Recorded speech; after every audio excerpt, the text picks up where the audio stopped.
Hi പിച്ചു doctors. നമ്മളുടെ NEET preparation അടിപൊളിയായിട്ട് മുമ്പോട്ട് പോവാണ്. അപ്പോൾ നിങ്ങൾ NCERT ബേസ്ഡ് ആയിട്ട് പഠിക്കുമ്പോൾ എസ്പെഷ്യലി ബയോളജിയിൽ നമ്മൾ പ്രത്യേകം നോട്ട് ചെയ്യേണ്ട കാര്യമാണ് നമ്മൾ ഡയഗ്രാംസ് നോക്കുക എന്നുള്ളത്. ഡയഗ്രാംസിനെ ബേസ് ചെയ്തിട്ട് ഒരുപാട് പ്രാവശ്യം ക്വസ്റ്റ്യൻ വന്നിട്ടുണ്ട്. എല്ലാ വർഷവും തന്നെ ക്വസ്റ്റ്യൻ വരുന്നതാണ്. നമ്മളൊരു ഡയഗ്രാം പഠിക്കുമ്പോൾ നമ്മൾ ജസ്റ്റ് അതൊന്ന് നോക്കി പോയാൽ പോരാ, അതിൽ കുറച്ച് കാര്യങ്ങൾ നമ്മൾ ശ്രദ്ധിക്കണം. നിങ്ങൾക്കറിയാം, ഓരോ ഫിഗറിൻ്റെയും താഴെ അതിൻ്റെ ഒരു ഡിസ്ക്രിപ്ഷൻ കൊടുത്തിട്ടുണ്ടാകും. ആ ഡിസ്ക്രിപ്ഷനിൽ എഴുതിയിരിക്കുന്ന കാര്യങ്ങൾ നമ്മൾ കൃത്യമായി നോട്ട് ചെയ്യണം. ആൻഡ് ഓൾസോ ഓരോ ഡയഗ്രത്തിൻ്റെയും ഓരോ ഗ്രാഫിൻ്റെയും ലേബിളിങ്സ് അത് ഭയങ്കര ഇമ്പോർട്ടൻ്റ് ആണ്. പിന്നെ ചില ഗ്രാഫുകളെ ബേസ് ചെയ്തിട്ട് ഡയറക്റ്റ് ആയിട്ട് ക്വസ്റ്റ്യൻസ് വന്നിട്ടുണ്ട്. അപ്പോൾ ഗ്രാഫുകൾ നോക്കണം, ഡയഗ്രാംസ് നോക്കണം, ഡയഗ്രാംസിലെ ലേബലിങ്സ് നോക്കണം, ആൻഡ് ഓൾസോ ഓരോ ഡയഗ്രത്തിന് താഴെ ഡിസ്ക്രിപ്ഷൻസ് നോക്കണം. ഇതെല്ലാം വളരെ ഇമ്പോർട്ടൻ്റ് ആണ്.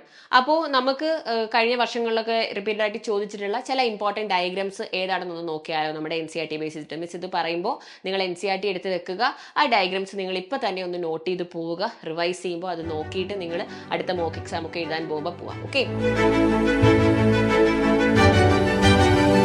ഫസ്റ്റ് ഇപ്പോൾ നോക്കുകയാണെങ്കിൽ ബയോളജിക്കൽ ക്ലാസിഫിക്കേഷനിൽ നോക്കുകയാണെങ്കിൽ നമ്മളുടെ different shapes of bacteria, rod shaped, spiral, കൊക്കായി അങ്ങനെ കൊടുത്തിട്ടുണ്ട്. അത് ഇമ്പോർട്ടൻ്റ് ആണ്. ബാക്ടീരിയോഫാജിൻ്റെ സ്ട്രക്ചർ ഇമ്പോർട്ടൻ്റ് ആണ്, ക്വസ്റ്റ്യൻ വരാറുണ്ട്. പിന്നെ നമ്മളുടെ സൈനോ ബാക്ടീരിയയുടെ സ്ട്രക്ചർ ഇമ്പോർട്ടൻ്റ് ആണ്. പ്രോക്യാരിയോട്ടിക് സെല്ലിൻ്റെ സ്ട്രക്ചർ ക്വസ്റ്റ്യൻ വന്നിട്ടുണ്ട്. പിന്നെ പ്ലാസ്മ മെംബ്രെയിൻ്റെ structure, okay, fluid mosaic model, അതിനെ വെച്ചിട്ട് ക്വസ്റ്റ്യൻസ് വരാറുണ്ട്. അപ്പോൾ അതൊക്കെ ഒന്ന് ശ്രദ്ധിക്കുക. പിന്നെ നമ്മൾ മുമ്പോട്ട് പോകുമ്പോൾ പ്ലാന്റ് കിങ്ഡത്തിൽ എപ്പോഴും ചോദ്യം വരുന്നതാണ്, ഒരു പേജ് ഫുൾ ഡയഗ്രാംസ് കൊടുത്തിട്ടുണ്ടല്ലോ. അതായത് നമ്മുടെ green algae, brown algae, red algae ഓരോരുത്തരുടെയും പിക്ചറും നമ്മുടെ എക്ടോകാർപ്പസിൻ്റെയും ഫ്യൂക്കസിൻ്റെയും ഒക്കെ പിക്ചേഴ്സ് കൊടുത്തിട്ടുണ്ട്. അപ്പോൾ ഓരോരുത്തരെയും നമ്മൾ ഐഡൻറ്റിഫൈ ചെയ്യണം. അതിൽ ഫ്രോണ്ട് എന്താണ്, അല്ലെ, എന്താണ് അവരുടെ ടൈപ്പ്, അത് ഓരോന്നും നമ്മൾ ലേബൽ ചെയ്യാൻ പഠിക്കണം. ബിക്കോസ് ചിലപ്പോൾ ലേബലിനെ ബേസ് ചെയ്തിട്ട് ഐഡൻറ്റിഫൈ ചെയ്യാനൊക്കെ ആയിട്ട് ക്വസ്റ്റ്യൻസ് വരും. അത് വളരെ ഇമ്പോർട്ടൻ്റ് ആണ്. അതേപോലെ തന്നെ പ്ലാന്റ് കിങ്ഡത്തിൽ വളരെ ഇമ്പോർട്ടൻ്റ് ആയിട്ടുള്ള ഒരു പാർട്ടാണ് ആൽഗേനെ കുറിച്ച് പറയുന്ന ഒരു ടേബിൾ ഉണ്ട്. ആ ടേബിളിലെ ഓരോ പോയിന്റ്സും ഇമ്പോർട്ടൻ്റ് ആണ്. അതെല്ലാവരും ഒന്ന് ശ്രദ്ധിച്ച് പഠിക്കുക.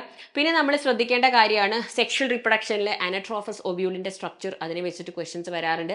എംബ്രിയോ സാക്കിൻ്റെ സ്ട്രക്ചർ വളരെ ഇമ്പോർട്ടൻ്റ് ആണ്. പിന്നെ നമ്മൾ ഗ്രോത്ത് കർവിലേക്ക് വരുമ്പോൾ നമ്മുടെ സിഗ്മോയിഡ് ഗ്രോത്ത് കർവ്, ഓക്കെ, അത് ഇമ്പോർട്ടൻ്റ് ആണ്. അതേപോലെ തന്നെ എക്സ്പോണൻഷ്യൽ ഗ്രോത്തിൻ്റെ ആ ഗ്രാഫ് അത് ഇമ്പോർട്ടൻ്റ് ആണ്. പിന്നെ നമ്മൾ പഠിക്കുന്ന ഓർഗാനിസം ആൻഡ് പോപ്പുലേഷൻ ചാപ്റ്ററിൽ സ്റ്റാർട്ടിങ്ങിൽ തന്നെ നമുക്കറിയാം മീൻ ആനുവൽ പ്രസിപ്പിറ്റേഷനും ഓരോ ടൈപ്പ് ഓഫ് ബയോംസിനെ കുറിച്ച് പറയുന്ന ഒരു ഗ്രാഫ് ഉണ്ട്. That graph is very important. ഫോട്ടോസിന്തസിസിലെ action spectrum of photosynthesis, absorption spectrum of the different pigments.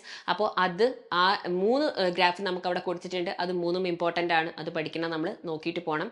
പിന്നെ ഫാക്ടേഴ്സ് എഫക്റ്റിംഗ് ഫോട്ടോസിന്തസിസിൽ ലൈറ്റിൻ്റെ എഫക്റ്റിനെ കുറിച്ച്, ലൈറ്റ് ഇൻറ്റൻസിറ്റി, പിന്നെ റേറ്റ് ഓഫ് ഫോട്ടോസിന്തസിസ് ഒരു ഗ്രാഫ് ഉണ്ട്. ആ ഗ്രാഫ് ഇമ്പോർട്ടൻ്റ് ആണ്. അതിനെ ബേസിട്ട് ക്വസ്റ്റ്യൻസ് വരും.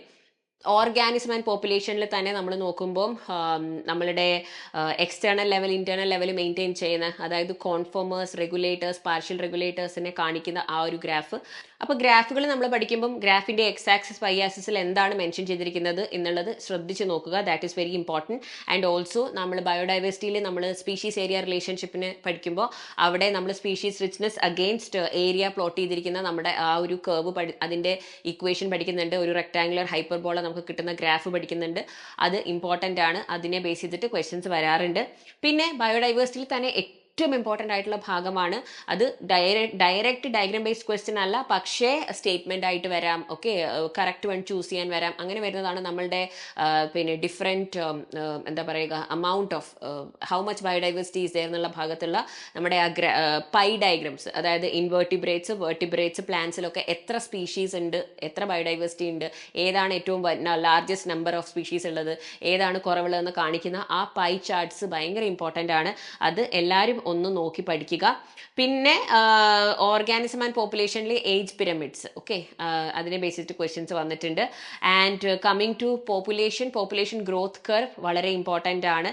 നമുക്ക് ലോജിസ്റ്റിക് ഗ്രോത്ത് കർവിനെ ബേസ് ചെയ്തിട്ട് ക്വസ്റ്റ്യൻസ് വരാറുണ്ട്. അപ്പോൾ അതെല്ലാവരും ശ്രദ്ധിക്കുക. ബയോടെക്കിലേക്ക് വരുമ്പോൾ മിസ് പറഞ്ഞതുപോലെ PCR ഇമ്പോർട്ടൻ്റ് ആണ്. ബയോടെക് ആപ്ലിക്കേഷനിൽ നമ്മുടെ RNAയുടെ അവിടെ നമുക്ക് ഒരു ഡയഗ്രാം കൊടുത്തിട്ടുണ്ട്, റൂട്ടിൻ്റെ പിക്ചർ കാണിച്ചിരിക്കുന്നത്. ആ പിക്ചർ ഭയങ്കര ഇമ്പോർട്ടൻ്റ് ആണ്. ഇതിനെ ബേസ് ചെയ്തിട്ട് ക്വസ്റ്റ്യൻസ് വരാറുണ്ട്.